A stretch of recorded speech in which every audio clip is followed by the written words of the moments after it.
Hello, in front of me I've got iPhone 14 Plus. In this video I'll show you how to find and manage display settings. In the beginning, let's go to settings, enter display and brightness, and right here we've got all settings for your display. Let's start with the top of the list, where you can change between light and dark mode,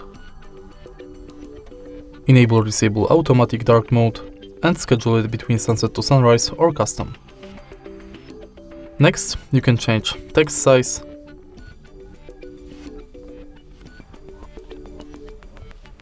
enable or disable bold text, change brightness level of the display, enable or disable true tone, night shift, schedule it, change its intensity,